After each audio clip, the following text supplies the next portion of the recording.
ऊंचाहार रायबरेली में ब्लॉक में क्षेत्र पंचायत बैठक के दौरान हुआ विवाद अब धीरे धीरे बड़े पैमाने पर पहुंच रहा है। भाजपा ओबीसी मोर्चा के प्रांतीय मंत्री अभिलाष कौशल ने गुरुवार को पत्रकार वार्ता करके ब्लॉक प्रमुख के पति के विरुद्ध मोर्चा खोल दिया। उन्होंने ब्लॉक प्रमुख और उनके पति पर कई गंभीर आरोप लगाए और मुख्यमंत्री से मिलकर पुजारी की हत्या समेत हर मामले की हकीकत बताने को कहा। ज्ञात होगी बीते दिनों क्षेत्र की बैठक में भाजपा नेता की भाई बीडीसी सदस्य पर ब्लॉक प्रमुख के बेटे द्वारा रिवॉल्वर तानने का आरोप है।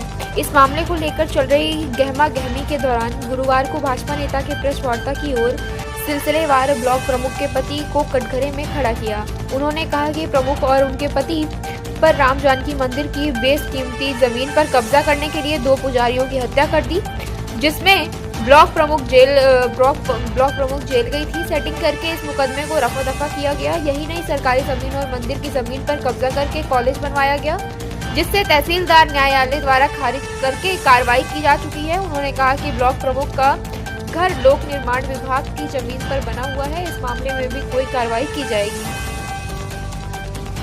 भाजपा नेता ने कहा कि विगत 4 वर्षों से क्षेत्र पंचायत का आत्मविश्वास प्रस्ताव पारित है, मामला उच्च न्यायालय से लंबित है। इस दौरान ब्लॉक के विकास कार्यों में जमकर लूट की गई, सारे नियमों को ताक कर रखकर काम किया जा रहा है। पत्रकार वार्ता के दौरान जिला पंचायत के पूर्व सदस्य राजा सुतेंद्र सिंह, रामकरण पासी, राम गुलाल पासी, तुलसी पासी, भाजपा नेता ओम प्रकाश साहू, व्यापारी नेता राजू सोनी, प्रजापति समाज के चौधरी राजेश प्रजापति, क्षेत्र पंचायत सदस्य गुड्डन यादव, भाजपा के पूर्व मंडल अध्यक्ष राजकुमार तिवारी, गजाधर पासी, संदीप पटेल, विजयपाल, ज्ञानेंद्र सिंह, विकास श्रीवास्तव सहित बड़ी संख्या में बीडीसी सदस्य और भाजपा नेता उपस्थित रहे। स्थान दिलाते हैं। पिछले दिनों क्षेत्र पंचायत की बैठक के दौरान ऊंचाहार ब्लॉक प्रमुख व ब्लॉक प्रमुख के बेटे उसके साथियों द्वारा जो अराजकता का माहौल ब्लॉक परिषद में की गई बहुत ही निंदनीय है। मैं इस कृत्य के लिए सिर्फ एक समाज के लिए ठीक नहीं है, अपितु लोकतांत्रिक व्यवस्था के लिए भी बड़ा घातक है। साथियों, लोकतंत्र में सबसे नीचे पायदान की श्रृंखला में क्षेत्र पंचायत आता है। लोकसभा आता है, राज्यसभा आता है, विधानसभा आता है, विधान परिषद आता है। वहाँ का जो सदस्य होता है वही ही उस पंचायत में, उस बड़ी लोकसभा में बोलता है। उसी तरीके हमारे क्षेत्र पंचायत में क्षेत्र पंचायत प्रमुख द्वारा तमाम ऐसे व्यक्ति को उस सदन में बैठाने का कृत्य किया जो बहुत ही निंदनीय है। क्षेत्र पंचायत जैसे महत्वपूर्ण बैठक में असलहा लेकर सदस्यों को रोकना, धमकाना, उन पर हमला करना बहुत ही निंदनीय, बहुत ही शर्मनाक की बात है। इस घटना को लेकर मैंने स्थानीय प्रशासन और जिला प्रशासन को लिखित रूप में अवगत कराया है, जिसकी जांच लंबित है। ये मामला यहीं रुकने वाला नहीं साथियों, मैं एक गारंटी के साथ कहता हूँ, ये मामला यहीं रुकने वाला नहीं। इस मामले को लेकर मैं माननीय मुख्यमंत्री श्री योगी आदित्यनाथ जी से भी मिलूंगा, उनके सामने भी पूरी स्थिति को स्पष्ट करूंगा।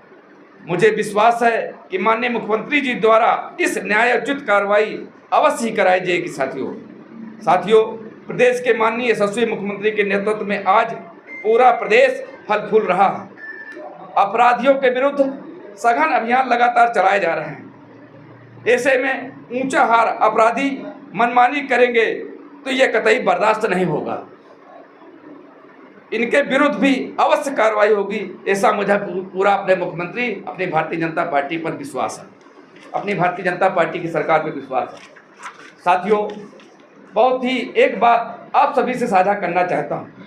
क्षेत्र पंचायत की घटना के बाद सोशल मीडिया पर एक वीडियो वायरल हुआ एक न्यूज चैनल के द्वारा, जिसमें ऊंचाहार के ब्लॉक प्रमुख के बेटे द्वारा मेरे पर अनर्गल आरोप लगाए गए हैं। मुझे मनगढ़ंत बातों को लेकर अपराधी बताया गया। बड़ी हास्यास्पद बात यह है कि पानी से सोना कैसे बनता है, यह तो वही बेफालतू की बातें करना, इस तरह की बयानबाजी का उद्देश्य केवल एकमात्र मेरी छवि को खराब करना है। आप लोग लगातार देख रहे हैं, जब से 5 साल का चुनाव, ब्लॉक प्रमुख का चुनाव संपन्न हुआ है, मैं लगातार जनता के बीच में, जनता के सुख दुख में हमेशा शामिल रहता हूं।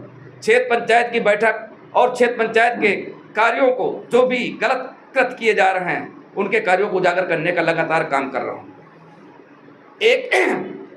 मेरे व्यवसायों को प्रभावित करना, इनकी इच्छा है कि इनका व्यवसाय इससे प्रभावित हो। मैं इसकी घोर निंदा करता हूँ। मैं इस प्रकरण पर भी न्यायिक प्रक्रिया में तहत कार्रवाई करने जा रहा हूँ।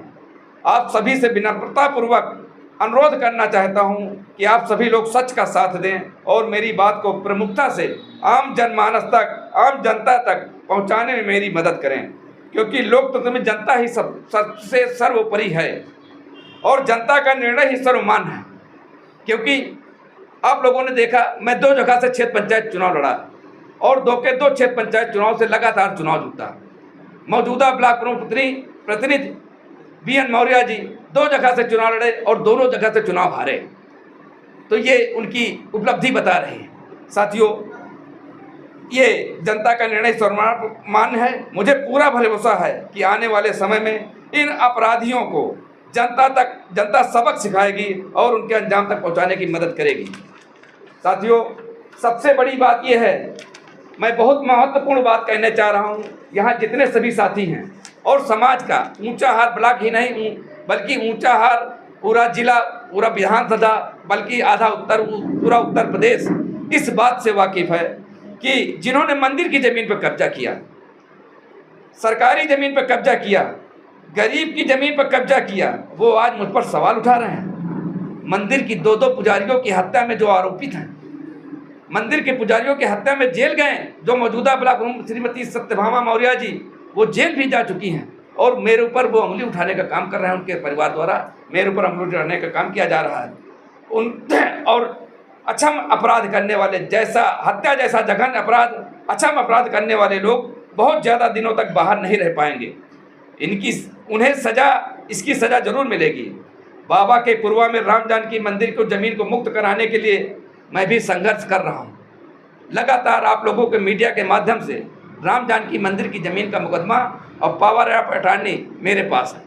मैं उस मुकदमे की पैरवी कर रहा हूँ। आने वाले भविष्य में उस राम जानकी मंदिर जहाँ हमारे रामलला जी विराजमान हैं और हमारे रामलला विराजमान का 500 साल से मुकदमा चला, जो हमारे रामलला जी आतताइयों द्वारा कैद में थे, वो राम जानकी मंदिर पे कुछ आतताइयों द्वारा लगातार उस पर 3 बार राम जानकी मंदिर की ज़मीन का बैनामा कराया और हाई कोर्ट, सुप्रीम कोर्ट से दोनों जगह से मुकदमा हार के आज उत्तर प्रदेश योगी सरकार में भी इन मुकदमों को, छोटे छोटे मुकदमे करा के, उन मुकदमों की वजह से आज भी उस ज़मीन पर कब्जा कर रखा है। आप लोगों ने देखा होगा कि अभी हमने माननीय तहसीलदार महोदया के द्वारा सरसा ठेकी करवाई। पंचशील महाविद्यालय जहाँ बना हुआ है वो चारागाह की ज़मीन पे बना हुआ है, वो पशुपालन विभाग की ज़मीन पे बना हुआ है, जंगल वन विभाग में बना हुआ है। उसकी कार्रवाई माननीय तहसीलदार महोदय ने सरसा ठेकी करवाई में 16 लाख का जुर्माना और वो बिल्डिंग ढहाने का आदेश दे चुकी है। ये छोटा सा स्टे का आदेश हाई कोर्ट के माध्यम से लाए हैं। मैं उसके खिलाफ भी हाई कोर्ट में जा रहा हूँ, निश्चित ही उस पर भी कार्रवाई होगी। मैं इस बाबा का पूर्वा राम जानकी मंदिर की ज़मीन को मुक्त कराने के लिए पूर्णतया पूरा अपना जीवन, जब तक जीवन है, मैं राम जानकी मंदिर के लिए समर्पित कर रहा हूं। आप लोगों के माध्यम से जब तक ये राम जानकी मंदिर की ज़मीन और सरकारी ज़मीन पर कब्जा मुक्त नहीं हो जाता, तब तक आप अभिलाष कौशल बैठने वाले नहीं हैं। और ये मामला अभी न्यायालय में चल रहा है साथियों, विचाराधीन है। बहुत ही जल्द ये ज़मीन मुक्त होगी और मंदिर के पुजारी की हत्या की जिस तरीके से फेर बदल करके, उल्टा सीधा जांच करा के आज ये बचे हुए हैं अपराधी, इनको कानून के मदद लेकर, न्यायालय की मदद लेकर इनको भी कानून की सज़ा दिलाने का काम करेंगे। साथियों, मैं ज़्यादा ना कहते हुए, मंदिर के पुजारी की हत्या जिसने की है उसे अगर न्यायालय सजा नहीं देगा तो निश्चित ही भगवान राम पर मुझे भरोसा है, ईश्वर पर मुझे भरोसा है, माँ गंगा पे मुझे भरोसा है, सनातन पे मुझे भरोसा है, धर्म पर मुझे विश्वास है कि निश्चित ही ऐसे आतिताइयों को, 2 पुजारियों की हत्या करने वाले साथियों को, उनके साथियों को निश्चित ही ईश्वर सजा देगा, ये गारंटी है। आने वाले, मैं सनातन धर्म को मानने वाला व्यक्ति हूँ और इस भारतवर्ष के कानून को, बाबा साहेब भीमराव अम्बेडकर के कानून को मानने वाला व्यक्ति हूँ। निश्चित ही अभी देर है, अंधेर नहीं है, इनको इस चीज़ की सज़ा मिलेगी।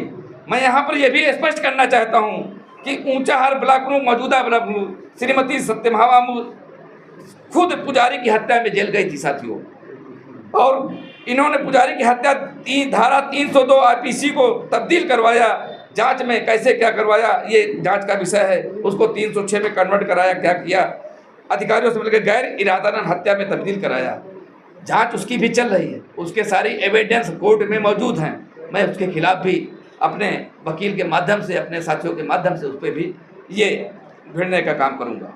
और इस जबकि पूरा ऊंचाहार जानता है इन्होंने पुजारी की हत्या की, मृतक पुजारी बाबा रामदास बाबा प्रेमदास के ऊपर आप लोग अच्छे तरीके से परिचय हैं। बाबा प्रेमदास बाबा लगातार 11 बार उनके ऊपर 376 का मुकदमा और छेड़छाड़ लगवाने का काम किया गया।